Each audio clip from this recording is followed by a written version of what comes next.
थोड़ी लंबी स्लीप है, 2-3 महीने की स्लीप है, उसको मृत्यु बोलते हैं। तो इस 2-3 महीने बाद आप क्या करते हो, नए संबंध बनाने लग जाते हो, पुराने वाले संबंध सारे छूट जाते हैं और नए संबंध में आप उनको विकसित करने में अपना समय देते हो। और जो ये नया संबंध होता है, ये हमें पुराने संबंध और पुरानी इच्छाओं के आधार पर दिया जाता है, ऐसा प्रभुपाद जी कह रहे हैं। तो मनुष्य को इस वर्तमान शरीर की अवधि में अपनी आकांक्षा को परिवर्तित करना होता है और इसके लिए इस मनुष्य जीवन में प्रशिक्षण की आवश्यकता होती है। तो फिर हमें क्या करना है, अगला शरीर तो मिलना ही मिलना है। तो कह रहे हैं कि आप क्या करो, हमारी जो इच्छाएं हैं, अभी इच्छाएं हमारी गलत है, इन इच्छाओं को परिवर्तन कर लो एक शरीर के रहते रहते। तो हमारा पहला काम यही होना चाहिए कि हम इच्छाओं का परिवर्तन करें। और इच्छाओं का परिवर्तन कैसे होता है, प्रभुपाद बता रहे हैं, इसके लिए ट्रेनिंग लगती है, प्रशिक्षण लगता है। और ये प्रशिक्षण किसी योग्य मार्गदर्शन में हमें लेना होता है। और ये प्रशिक्षण जीवन की किसी भी अवस्था में, यहाँ तक कि मृत्यु के कुछ समय पूर्व भी आरंभ किया जा सकता है। किंतु इसकी सामान्य विधि ये है कि ये प्रशिक्षण जीवन के प्रारंभ से ब्रह्मचर्य अवस्था से शुरू किया जाए और धीरे धीरे गृहस्थ, वानप्रस्थ तथा संन्यास आश्रमों की दिशा में इससे प्रगति की जाए। तो देखो, वैसे तो प्रभुपाद जी कह रहे हैं आप कभी भी इसको शुरू कर सकते हो। मान लिया किसी को 1 हफ्ते बाद मरना है, वो भी इसको शुरू कर सकता है। लेकिन जो सबसे अच्छा तो ये होगा कि हम इसको ब्रह्मचारी आश्रम से शुरू करें। ब्रह्मचारी आश्रम मतलब होता है स्टूडेंट, 18 ईयर्स के नीचे जिनकी शादी नहीं हुई होती है, जो पढ़ रहे होते हैं, उनको वास्तव में ब्रह्मचारी कहते हैं। तो ब्रह्मचारी से शुरू किया जाए, अगर उसको गृहस्थ में जाना है तो फिर गृहस्थ में जाए, फिर वानप्रस्थ ले और लास्ट में संन्यास की तरफ जाए। ये प्रशिक्षण का सबसे अच्छा तरीका है। लेकिन कोई इस प्रोसीजर को कलयुग के कारण या इंफॉर्मेशन ना होने के कारण नहीं कर सकता है। तो जब जागो तब सवेरा, जब उसे पता चला तो उसको तुरंत उसी समय इस ट्रेनिंग में जुड़ जाना चाहिए। तो फिर कह रहे हैं, इस प्रशिक्षण को देने वाली संस्था वर्णाश्रम धर्म या सनातन पद्धति कहलाती, और जो संस्था इस ट्रेनिंग को देती है ना, उसको सनातन धर्म कहते हैं या वर्णाश्रम व्यवस्था कहते हैं, जो मनुष्य जीवन को पूर्ण बनाने की सर्वोत्तम विधि है। अतएव ये आवश्यक है कि जब मनुष्य अधिक से अधिक 50 वर्ष की आयु प्राप्त कर ले तो वो पारिवारिक, सामाजिक या राजनैतिक जीवन से भी अपना संबंध तोड़ ले और वानप्रस्थ तथा संन्यास आश्रम का प्रशिक्षण लेकर अगले जीवन की तैयारी प्रारंभ करे। लेकिन सामान्य जनता के नेता के रूप में मूल भौतिकवादी लोग पारिवारिक संबंधों से संबंध विच्छेद ना करके उन्हीं के प्रति आसक्त रहते हैं। इस प्रकार वे प्रकृति के नियम के शिकार बनते हैं और अपने कर्म के अनुसार पुनः स्थूल शरीर प्राप्त करते हैं। ऐसे मूढ़ शासकों को जीवन के अंतिम समय लोगों से कुछ सम्मान प्राप्त हो सकता है, लेकिन इसका अर्थ ये तो नहीं होता कि वे प्रकृति के इन नियमों से अछूते रहेंगे जिसके द्वारा प्रत्येक व्यक्ति के हाथ पांव जकड़े हुए रहते हैं। तो देखिए कह रहे हैं कि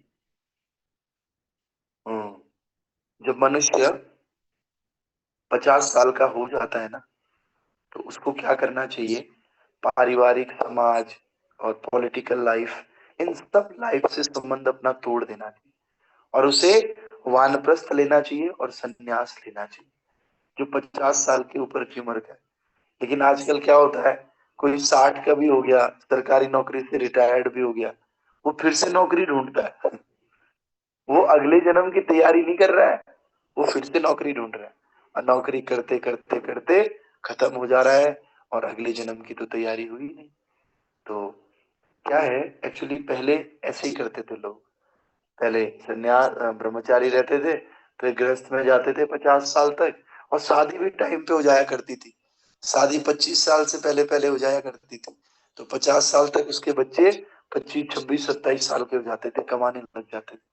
जैसे बच्चे कमाने लग जाते थे, बच्चों की शादी हो जाती थी, फिर वो वानप्रस्थ ले लेते थे। वानप्रस्थ होता था 50 से 75 साल का। इसमें क्या होता था कि आप कभी कभी जंगल में जाते थे और कभी आपको मन करे तो वापस भी आ जाते थे, लेकिन आप कोई नौकरी धंधा कमाना ये सब कुछ नहीं करते थे, ये छोड़ देते थे।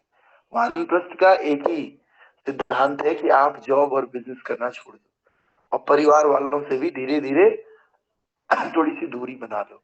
इसको वानप्रस्थ कहते हैं। तो इसमें क्या करते थे, जैसे कोई बुजुर्ग है 50 साल के ऊपर, तो वो पत्नी को साथ में रख भी सकते थे और पत्नी को बच्चों के पास भी ऑप्शन रहता था। कोई ऐसी जबरदस्ती नहीं है कि पत्नी को छोड़ना है या पत्नी को रखना है। वानप्रस्थ में 75 ईयर्स ओल्ड तक वो जो है पत्नी को रख भी सकते थे, और नहीं, पत्नी अगर बोले नहीं मुझे बच्चों के साथ ही रहना, आप ही जाओ वृंदावन, तो वो पत्नी को छोड़ देते थे। और अगर पत्नी के नहीं मैं भी आपके साथ चलूंगी, तो वो पत्नी को लेकर के वृंदावन चले जाते थे। और बीच बीच में पत्नी बोलती थी चलो थोड़ा बच्चों के पास चलना है, तो फिर वृंदावन से ये लोग पत्नी बच्चों के पास आते थे, कुछ दिन रहते थे और फिर जाकर के अपना दोबारा वृंदावन चले जाते थे। और इसकी फ्रीक्वेंसी भी धीरे धीरे कम करते थे। पहले हर महीने आते थे, फिर 3 महीने में, फिर 6 महीने में, फिर 9 महीने में, फिर एक साल में एक बार। और एक दिन इतनी प्रैक्टिस हो जाती थी 75 साल बाद कि फिर पत्नी को बच्चों के पास छोड़ करके फिर संन्यास आश्रम ले लेते थे। फिर वो आते नहीं थे घर, वो वृंदावन ही रह जाते थे। तो ऐसे ऐसे करके धीरे धीरे उनकी आसक्ति कम हो जाती थी परिवार वालों से, और इधर परिवार वाले भी उनके बिना रहने के आदी बन जाते थे। देखो कितना सिस्टमेटिक और स्टेप वाइज हमारा सनातन धर्म आसक्ति को तोड़ता है। ये नहीं बोल रहा है अब भी तोड़ दो अभी छोड़ दो सब कुछ, नहीं। वो कह रहा है आप पहले गृहस्थ में अच्छे से बच्चों का पालन करो, फिर उसके बाद धीरे धीरे धीरे धीरे फ्रीक्वेंसी बढ़ाओ बढ़ाओ बढ़ाओ। और एक दिन ऐसा आएगा बच्चे भी सोचेंगे नहीं इनकी उतनी आवश्यकता तो है नहीं, समझ रहे, क्योंकि ज्यादातर तो वहीं रहते हैं वृंदावन। चलो ठीक है कोई बात नहीं, रह भी लेंगे तो चलेगा। तो ऐसे करके फिर वो संन्यास आश्रम में चले जाते थे, और फिर संन्यास आश्रम में पूरी तरह से भगवान की भक्ति में लीन हो गए, पूरी चेतना शुद्ध हो गई। अब अगर वो शरीर छोड़ेंगे ना भक्त, शरीर छोड़ते समय उनको अपने बच्चों की, बीवी की, इन सब की याद नहीं आएगी। किसकी याद आएगी? क्योंकि वो तो वृंदावन में रह रहे हैं, वृंदावन में भक्त लोग रहते हैं, साधु संत रहते हैं, ठाकुर जी के मंदिर हैं। तो इन सब के बीच में वो शरीर छोड़ते थे और भगवान के धाम को प्राप्त होते थे। ये तरीका था भगवत प्राप्ति का। इसको बोलते हैं वर्णाश्रम व्यवस्था।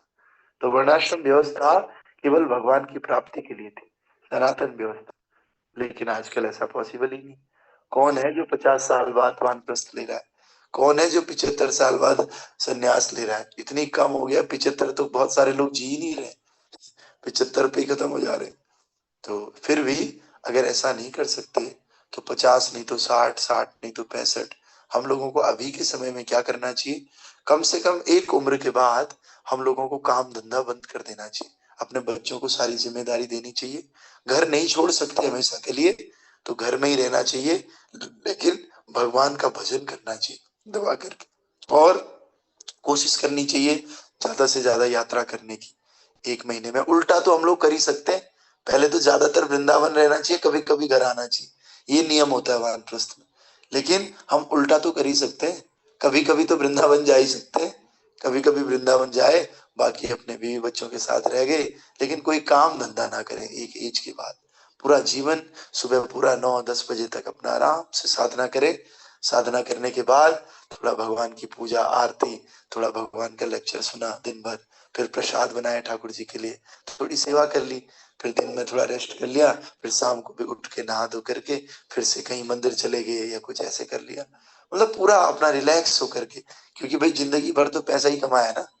फिर शाम को भगवान की गौर आरती करी, शास्त्र पढ़ा, गीता क्लास सुना, और उसके बाद थोड़ा सा जप और कर लिया। फिर शाम को भगवान की किताबें पढ़ते हुए सो गए आराम से भगवान की चेतना। ऐसे करते करते घर में रहते हुए भी आसक्ति का विनाश हो सकता है। और कुछ बोल दिया बुजुर्गों को कि भाई थोड़ा बच्चों को देख लो, नाती पोतों को देख लो, दिन में उनको भी देख लिया थोड़ा सा, समझ रहे। तो अगर वैसा नहीं हो सकता है, मैं कितना भी समझाऊं या कोई भी कितना भी समझाए, लेकिन कलयुग ऐसा है, इसमें कोई भी छोड़ने को तैयार है नहीं। तो नहीं छोड़ सकते, कम से कम घर में रह करके अगर ऐसा भी करते हैं, घर को वृंदावन बनाते हैं, तो भी एक बार को हमारी गाड़ी खींच सकती। लेकिन अभी भी अगर 60 के बाद भी कोई बोले कि नहीं, मुझे एक बोलता है प्रभु जी आप आपकी तो बहुत पहचान होगी, मैं अब रिटायर होने वाला हूँ, बस 2 साल बचे हुए। वो केवी में है, केंद्रीय विद्यालय में, तो फीमेल है, केंद्रीय विद्यालय में है। तो कहती कहीं अगर मिले ना तो कहीं देख लीजिएगा आप, कहीं करवा, मैं प्रीच कर रहा हूँ उनको कि भैया आप रिटायर होने वाले हैं तो आप थोड़ा भागवतम सुनना। ये कह रहे हाँ बिल्कुल सही बात है, हाँ हाँ। पर लास्ट में कहते हैं आप ना कहीं नौकरी होगी तो बताना मुझे, 60 के बाद मैं रिटायर्ड हो जाऊंगी। और जबकि अभी वो ज्यादा उम्र की है, 65-66, लेकिन एज कम हो रखी है तो उसके अनुसार अभी रिटायरमेंट हुआ नहीं। तो मैंने कहा आपके तो भाई प्रॉब्लम भी इतनी सारी है शरीर में, आपको तो वैसे ही घर में बैठना चाहिए। कह रहे नहीं घर में तो मैं बर्बाद हो जाऊंगी। अरे ऐसे नहीं कह रही यात्रा में चलेंगे, थोड़ा मैं अपने आप को जीना चाहती हूँ, नहीं, क्योंकि वो भक्ति का बीज पड़ा नहीं, शास्त्रों का संग कभी किया नहीं, तो बुढ़ापे में भक्ति करना बड़ा मुश्किल हो जाता है। इसीलिए सबसे बेस्ट तो ये है कि हम बचपन से जिस भी अवस्था में, जब तक हमारे शरीर में जान है, हम तब तक ठाकुर जी को खूब भजें। ऐसी प्रैक्टिस रहेगी तभी तो हम अंत में भी प्रैक्टिस कर पाएंगे। तो ऐसे सभी लोग ऐसे ही चाहते हैं कि अब हम रिटायर आ रहे हैं तो हमारे लिए दूसरी नौकरी ढूंढो, समझ रहे, पर ये नहीं सोच रहे रिटायर आ रहे हैं, पता नहीं इस दुनिया से कब रिटायर हो जाएंगे और अगला जीवन कब मिलेगा और कैसा मिलेगा, उसकी कोई चिंता नहीं। तो हम सबको ऐसी चिंता खुद भी करनी है, खुद भी अगले जीवन की तैयारी करनी है और ज्यादा से ज्यादा लोगों तक इस मैसेज को पहुंचाना है, भैया अगले जीवन की तैयारी करो।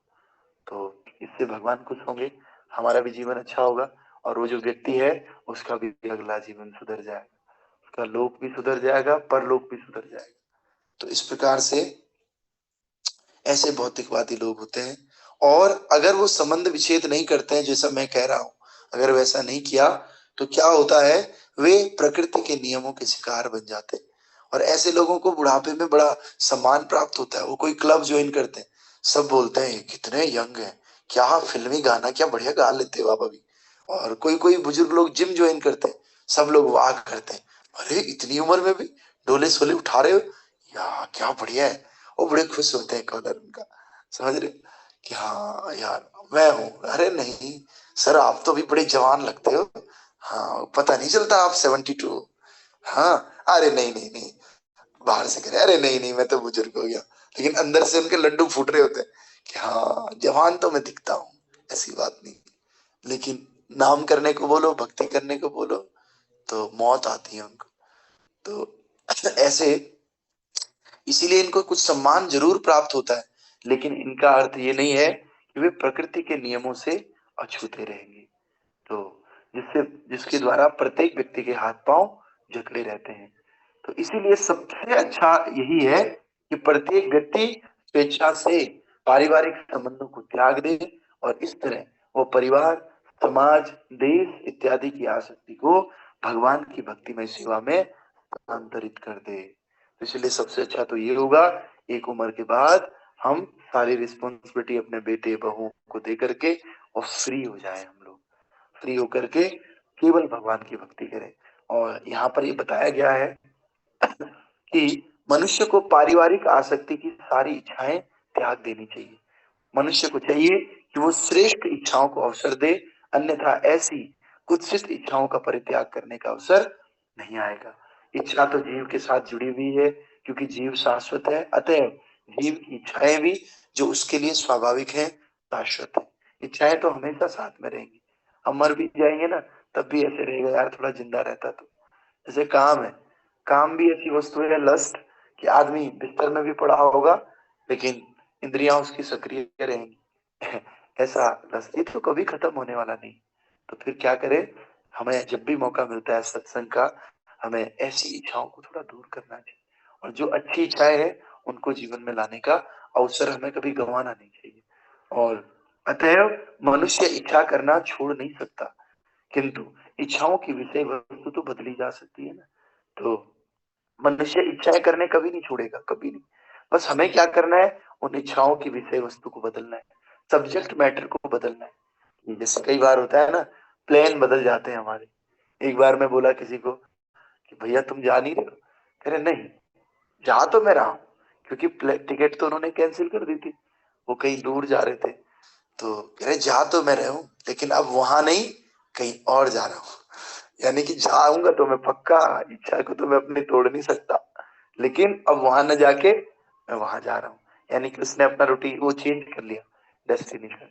उसी प्रकार से हम लोगों को अपनी इच्छाओं को परिवर्तित करना है। पहले इच्छाएं ये थी संसार में भोग करना है, यही रहना है, यही खाना पीना है, यही सड़ना है। लेकिन अब क्या इच्छा करनी है? मुझे भक्ति करनी है, मेरी माला पूरी नहीं हुई, मेरा ये नहीं हुआ, मेरा वो नहीं हुआ। समझ रहे हो? तो इस प्रकार से इच्छाओं को चेंज करके हम अपने जीवन को सफल बना सकते हैं। तो दो तरह के लोग हैं। एक एक व्यक्ति को सुबह सुबह ऐसे हो रहा है, नहीं भाई मुझे तो एग्जाम निकालना है, अरे मैं तो अपना टाइम को वेस्ट नहीं करूंगा, मेरी इच्छा है बस एक बार में एग्जाम क्रैक कर लूं। तो वो भी उसके लिए खूब पढ़ रहा है, कह रहा बातें मत करो, चुप रहो।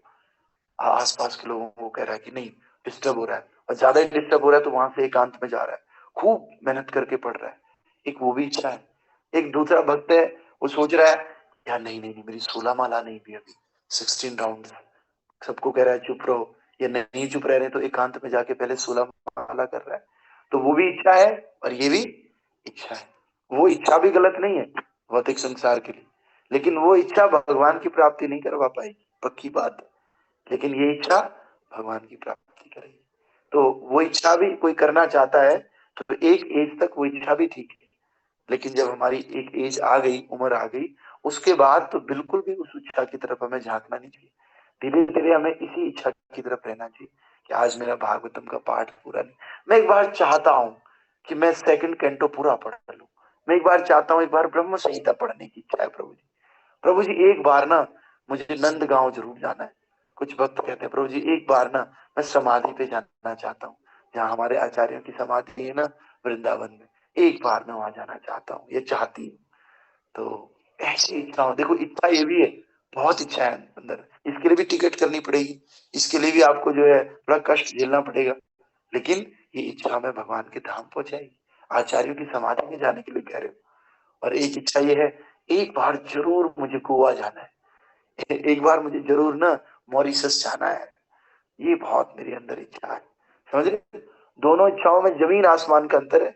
मॉरिशस वाली इच्छा आपको नरक लेकर जाएगी, और वृंदावन वाली इच्छा आपको भगवान के धाम लेकर जाएगी।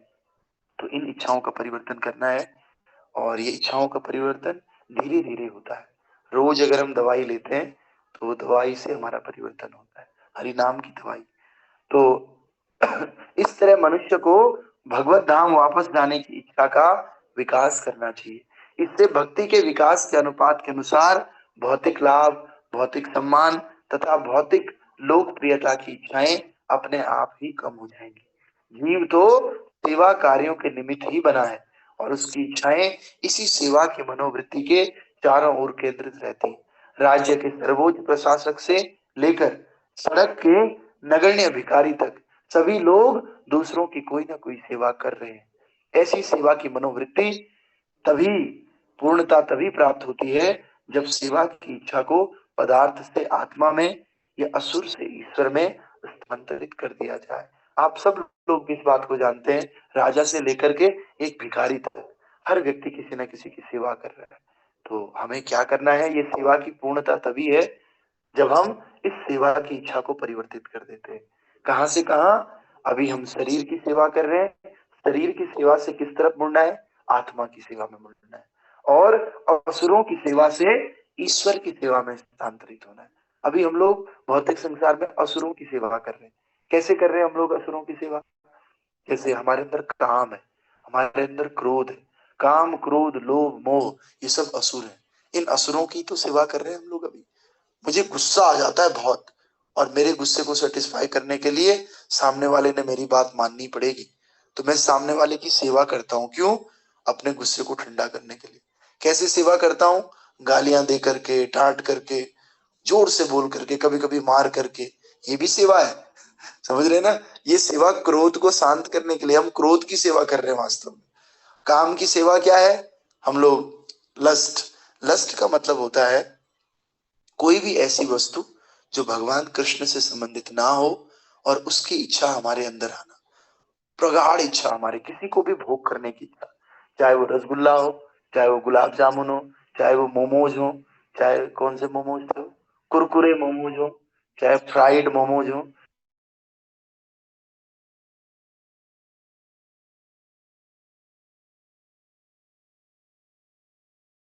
लस्ट तो नहीं है मेरे अंदर, हाँ इतना मैंने फील किया है, मेरे अंदर लस्ट नहीं है। और कहता है कि मुझे एक बार मुझे पूरी दुनिया घूमनी पूरी दुनिया घूमनी है, लस्ट नहीं तो और क्या है। और मुझे तो जो है महीने में 15 दिन में एक बार चाइनीज जरूर खाना होता है प्रभु जी। लस्ट नहीं है मेरे अंदर, लेकिन मुझे लगता है एक बार, और एक हफ्ते में एक दिन ना कहीं घूमना जरूर होता है मुझे। ऐसे नहीं, मंदिर नहीं, मंदिर वाली जगह नहीं, थोड़ा कहीं और, समझ रहे। मैंने कहा प्रभु जी इसी को लस्ट बोलते हैं। तो कृष्णेर वांछा पूर्ति तार बोले प्रेम। कृष्ण की इच्छा के लिए जब हम काम करते हैं ना, उसको प्रेम बोलते हैं। और अपनी इच्छा पूर्ति करने के लिए जब हम कोई काम करते हैं तो उसको काम बोलते हैं। तो लोग, मुझे एग्जैक्ट याद नहीं आ रहा, लेकिन ऐसे ही कुछ है। तो इस प्रकार से हम सब लोगों के अंदर लस्ट है। किसी के अंदर वो वाला लस्ट है जो जिसको आप लस्ट बोलते ही हो, और किसी के अंदर उसके अलावा अन्य अन्य प्रकार के लस्ट है।